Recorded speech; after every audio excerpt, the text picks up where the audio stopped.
Bonjour petits et grands lecteurs, on se retrouve aujourd'hui pour une vidéo. Je ne savais pas du tout quoi tourner.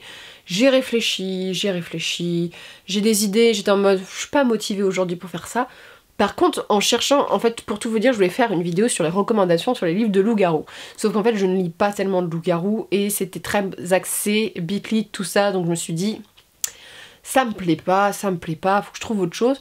Et en fait, en parcourant mes livres, je me suis dit j'ai quelques livres dans ma bibliothèque que j'ai gardés et qui sont très importants dans mon parcours de lectrice et j'ai besoin de vous en parler. C'est un peu les livres dont j'ai honte en tant qu'adulte et en tant que femme moderne d'avoir lu quand j'étais ado, mais que je garde parce que ça a été des souvenirs, ça fait partie de mon adolescence et que ces livres ça peut plaire à beaucoup. Je tiens à dire que je n'ai rien contre la romance, voilà, mais c'est pas trop mon truc et déjà à l'époque c'était pas trop mon truc. Souvent c'est des séries que je n'ai jamais finies en plus, c'est peut-être une raison. Vous savez, ma bibliothèque c'est comme une pancine, c'est des livres qui marquent des moments importants et on va commencer tout de suite. Je pense que le premier, celui qu'on ne cite pas, celui dont personnellement j'ai eu honte pendant des années de l'avoir lu parce que moi j'étais toujours un garçon manqué, j'étais une femme en mode moi je ne lis pas les trucs de minette, tu vois, c'était pas mon genre et pourtant je l'ai lu et j'ai pourtant aimé les 3 premiers livres. Voilà, alors, Fascination de Stéphanie Meyer, Twilight. Team Jacob ou Team Edouard, exprimez-vous en commentaire, mais c'est un livre qui fait beaucoup débat, que je rigole et que je me moque beaucoup de ce livre, alors que pourtant quand j'étais ado, j'ai dû le lire. Nous sommes en 2020, moins 15 ans. Ouais, donc c'est sorti quand j'avais 10 ans. Donc non, j'ai dû le lire vers 13 ans, quelque chose comme ça, on va dire. Twilight, est-ce que je vous fais l'affront de résumer ce livre où une jeune fille, innocente comme la pluie, rencontre quelqu'un avec des dents pointues et qui envie beaucoup de la jeune fille mais qui a du mal à concrétiser. Twilight est assez problématique sur certains points, la pensée mormon, bref, on n'est pas là pour débattre de Twilight. Simplement, il est important de signaler que Twilight a fait lire énormément de gens. Je regarde beaucoup de vidéos booktube où de jeunes filles disent qu'ils ont lu Twilight et que ça les a motivées de ouf. Bref, moi j'ai détesté le tome 4. J'aimais bien Edouard, faut dire, dans le tome 1. Et ils ont pris Robert Pattinson, qui est un très très bon acteur, mais qui lui ont filé des pastilles un peu constipées, je pense, parce que vraiment, les films, c'est mon plaisir coupable. Voilà, je fais les doublages, mais je pense que c'est important de vous présenter, parce que Twilight, on le crache dessus.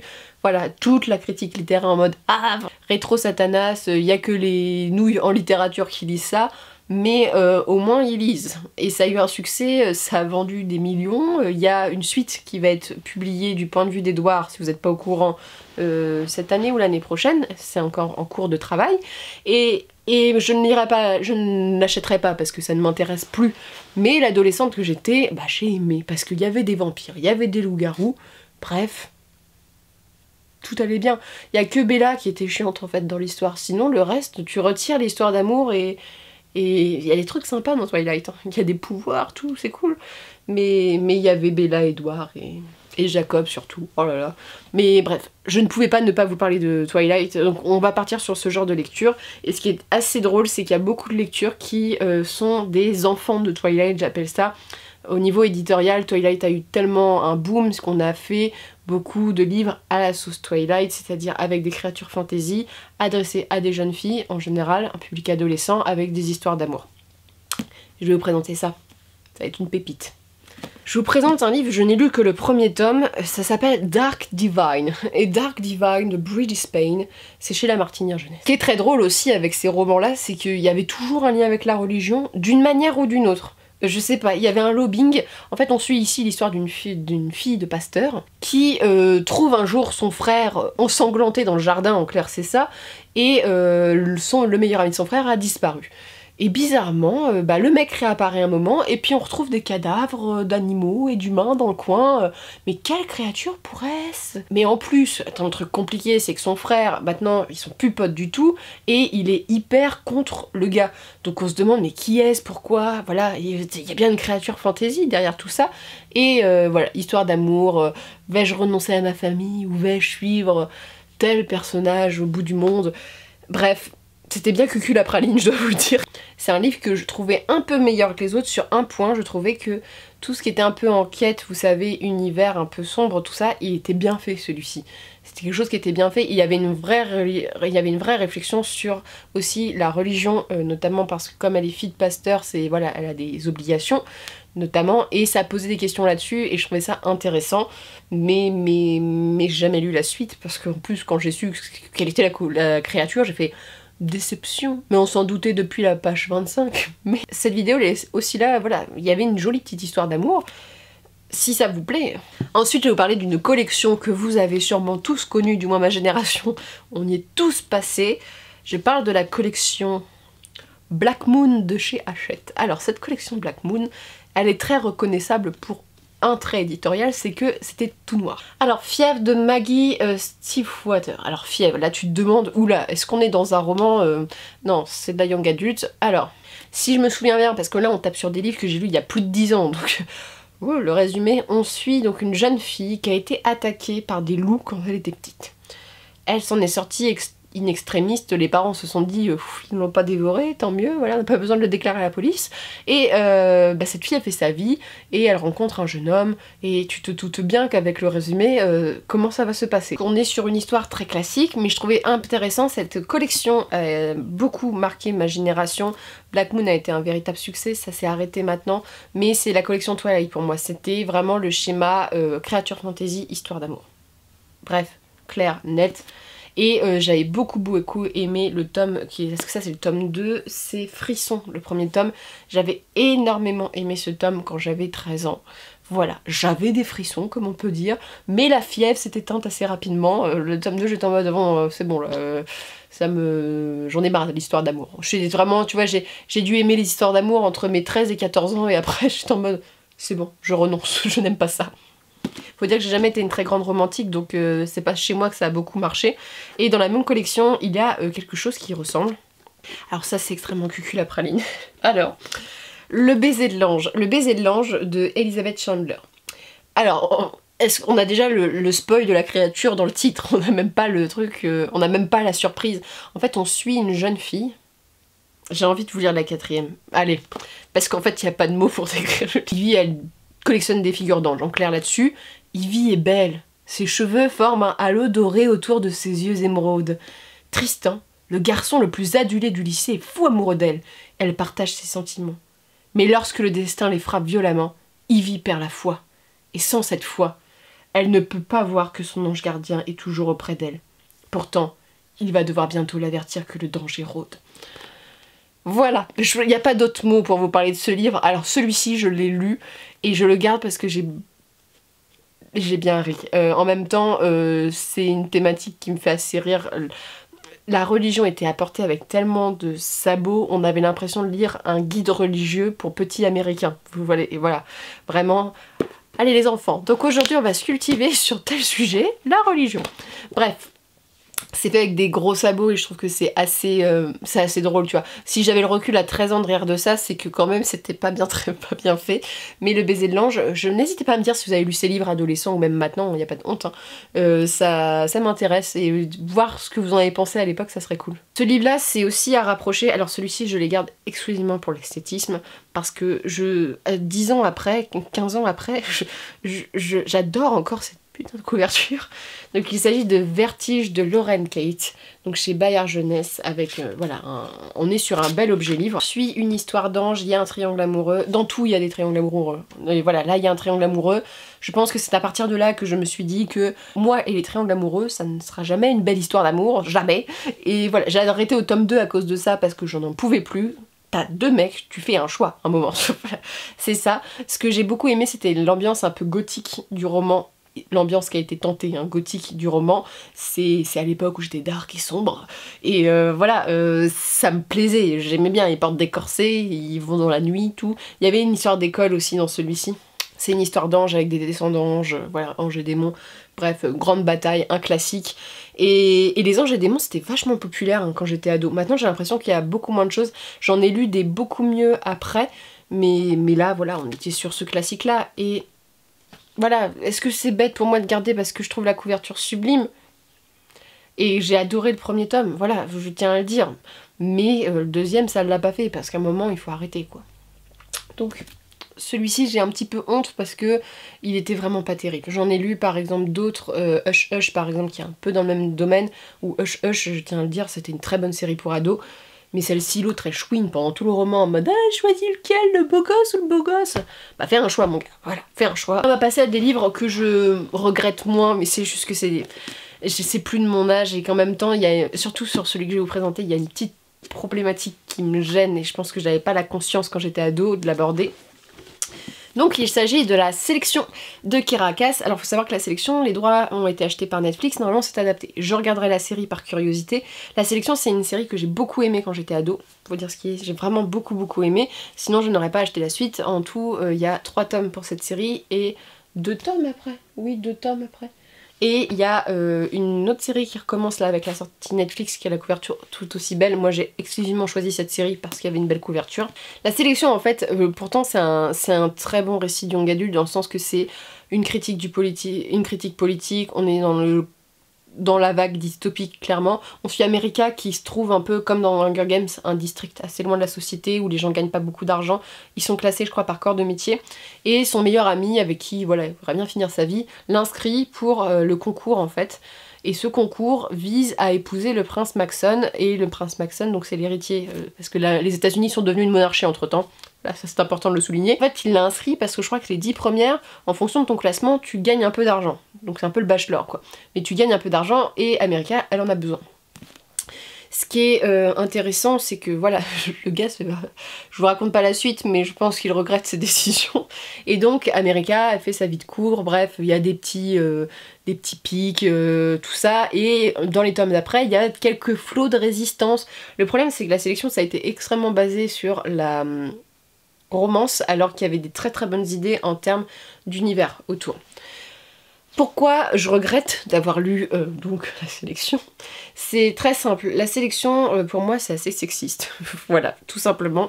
Voilà, des jeunes filles qui se battent pour un homme, je n'ai même pas, je ne comprends pas pourquoi à 14-15 ans, mais déjà je crois qu'à 14-15 ans ça commençait à me gêner. C'est beaucoup de choses que je ne supporte plus en fait dans la littérature, c'est-à-dire que c'est des jeunes filles qui se battent entre elles, c'est-à-dire qu'elles font des coups bas, et c'est vraiment pas, je trouve, une très bonne image positive de la femme. Il y a certains personnages qui sont très liées, tu sais, elles sont là pour se serrer les coudes, mais en général elles sont là plus pour se marcher dessus, et c'est pas le genre d'image que j'aime bien. En même temps il y a un triangle amoureux aussi, il y a beaucoup de causes pourquoi je n'aime plus quand j'y repense ce livre, mais en même temps je pense que c'est une des sagas qui a le plus eu d'impact quand j'étais ado.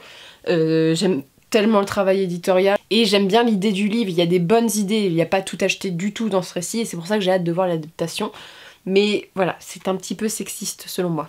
On a tous, je pense, cherché ce qu'on aimait lire, voilà, et moi je lisais beaucoup d'imaginaire et je voulais découvrir d'autres choses et je me suis dit le plus simple c'est de lire des genres qui sont pas trop compliqués, j'aime pas trop les classiques, j'étais assez difficile de lecture donc il me fallait quelque chose de léger. Sauf que la romance contemporaine pour moi c'était niet, j'avais essayé, je n'aime pas ça. Bref, c'est quelque chose, s'il n'y a pas de magie d'univers, ça ne marchait pas, donc je cherchais des romances plutôt historiques. Et donc j'ai pris un livre que je crois que j'avais eu en occasion, et c'est une collection qui est assez connue chez l'éditeur. Pour moi, c'est un peu harlequin, il n'y a pas du tout de honte à avoir, mais c'est pas du tout moi ce que j'aime lire maintenant. Et quand j'ai un bon souvenir de ces livres, mais ça me correspond plus du tout, et ça m'a vraiment jamais correspondu d'une certaine manière. Il s'agit du Gardien de Margaret Mallory, le retour des Highlanders. C'est la collection Pemberley chez Milady. Pourquoi j'avais acheté ce livre? Parce que ça se passait en Écosse. Et voilà, je n'avais pas encore lu Outlander à l'époque, mais juste ça se passait en Écosse, ça me plaisait. Je crois même qu'on en avait un peu parlé sur Booktube, j'avais dû voir ça sur des chaînes. Et je me suis lancée et j'ai lu le truc, mais c'est comme si j'avais regardé un feuilleton M6, je sais pas si vous voyez, ou un feuilleton TF1 à 13h30. C'est exactement ce truc-là. En fait, celui-ci, ça parle d'une histoire... c'est une collection, alors j'ai lu que le deuxième qui s'appelle Séducteur, et j'ai arrêté là parce que je me suis dit, bon... En plus, le deuxième, j'en riais de la lecture, et c'est pas bien de se moquer. On suit 4 portraits masculins dans les Highlands. Ici, on suit Yann MacDonald, et Yann MacDonald, il rentre chez lui, ça fait 5 ans qu'il s'est barré à l'île de Skye, dans l'île de Skye, qui est une très belle île, même si c'est trop touristique selon moi. Bref, j'adore l'Écosse. Et donc il revient chez lui, et quand il était parti, il y a une gamine qui lui collait un peu au basque, qui s'appelle Siléas, sauf que Siléas, on était à une autre époque, un autre lieu, bah il l'a épousée quoi, c'était une gamine maigrichonne, un peu je cours dans les fourrés, bref, voilà, ils ont un petit peu de différence d'âge, et lui il avait besoin d'une femme, il se retrouve avec une gamine, il part 5 ans, il la retrouve, ce coq la retrouve, il a fait... Le temps est utile, c'est-à-dire qu'il retrouve une bombasse, voilà, qui lui correspond plus, mais elle est en mode, mon gars, tu m'as abandonné 5 ans, tu vas prendre pour 5 ans, je vais te faire chier, en clair c'est ça. En plus il l'a pas épousé, il a été un peu forcé de l'épouser il y a 5 ans, donc la situation est compliquée, bref c'est une romance qui se passe en Écosse, on va pas faire plus, il y a des clans, il y a des batailles, voilà, et il y a des femmes aux cheveux roux un peu badass, voilà. J'ai pas autre chose à dire, simplement... c'est pas pour moi, je sais qu'il y a beaucoup de gens qui aiment et je crache pas du tout sur ça. Le deuxième est beaucoup plus drôle parce que le deuxième, je crois qu'on parle de kidnapping quand même de femmes dans des clans. L'autre est totalement séducteur, il essaye de coucher avec tout ce qui bouge. Bref, c'était particulier, c'est de la romance classique, c'est un genre que malheureusement qui ne me correspond pas et le seul attrait pour moi c'est l'Écosse. Et voilà, si vous avez des livres sur l'Écosse à me conseiller ou sur l'Irlande qui sont pas de simples histoires d'amour, je prends conseil parce que ça a eu un petit succès il me semble, mais pour ma part je les garde parce que c'est les seuls livres de romance que j'ai dans ma bibliothèque et j'y tiens quand même parce que c'est les seuls essais que j'ai fait et que en plus quand je parle en vidéo c'est mieux de vous montrer, je préfère, donc Le Gardien. Et c'était pas une erreur de parcours mais une tentative de découverte et maintenant je sais que la romance c'est pas mon truc. Je n'aime que la romance dans certains contextes et dans la bitlit, et encore la bitlit c'est plus sans être injurieuse envers le genre, c'est vraiment pour enchaîner avec 2 grosses lectures, j'ai besoin de faire une petite pause au niveau de mon cerveau et d'avoir quelque chose de beaucoup plus facile à lire, de détente. Tu sais les lectures, je ne sais pas vraiment comment les décrire, mais que j'ai lu et que je suis pas bien fière d'avoir lu, c'est pas quelque chose avec lequel tu vas dire en société j'ai lu Twilight, le baiser de l'ange, le gardien, la sélection, non c'est pas le genre de truc que je dirais, mais bon, c'est des trucs que j'ai lus il y a quand même quelques années, ce qui prouve bien que j'ai eu un peu de mal à me trouver, j'ai eu surtout du mal à me dire que bah, c'est pas grave si je lis que de la fantasy, même si je lis beaucoup d'autres genres maintenant, que voilà, j'ai le droit de lire la fantasy, que j'ai aussi eu la réflexion, et ça, je pense que c'est Booktube qui présentait ça aussi, mais quand j'avais 15-16 ans, sur Booktube, il y avait beaucoup de romances qui étaient présentées dans mes souvenirs. Et pour ma part, moi je pensais qu'il fallait que je lise de la romance parce que c'était un genre qui m'était destiné, alors que pas du tout. Donc voilà. C'est comme ça, on grandit, on fait des erreurs et on apprend. Et maintenant on lit, je vais vous présenter vite fait ce que je suis en train de lire, mais on n'est pas sur le même genre de délire. Voilà, je lis le dernier tome en date de Pierre Pével avec Au Royaume. Ah, il est bien. J'ai lu 15 pages, mais il était déjà bien. Mais voilà, donc. Il faut pas avoir honte, c'était aussi ça de la vidéo, faut pas avoir honte de ce qu'on lit. Souvent en commentaire, il y a des gens qui me disent « Ah, j'ai lu ça, j'ai honte d'avoir lu ça » ou « Ah, voilà, je le dis pas » ou tu vois, pour Twilight par exemple, je crois que j'avais fait une vidéo où les gens me disaient qu'ils ne parlaient pas de Twilight même dans leur conversation parce qu'ils avaient peur qu'on se moque d'eux. Mais tu te rends compte des ventes que ça a fait Twilight ? T'es pas la seule à avoir lu. Voilà, il y a beaucoup de gens. Là, ce que je vous ai montré, Vertige, tout ça, ça a été des succès en librairie. La collection Hachette Black Moon, ça a été un succès pendant un temps en librairie, après ça s'est essoufflé parce que c'est toujours la même chose, mais tout ce que je vous ai présenté, on n'a pas eu des choses qui ont fait des flops à peu près. Peut-être Dark Divine, je connais pas, je me souviens pas d'avoir eu beaucoup de chroniques là-dessus. N'hésitez pas à me dire en commentaire ce que vous avez eu un peu honte d'avoir lu, parce que là je me suis mis un peu à poil devant vous, mais ça serait bien que je sois pas la seule, tu vois, pour pas être en mode... Je suis seule avec ma honte, donc voilà. N'hésitez pas, et sur ce, je vous souhaite une très bonne journée, de très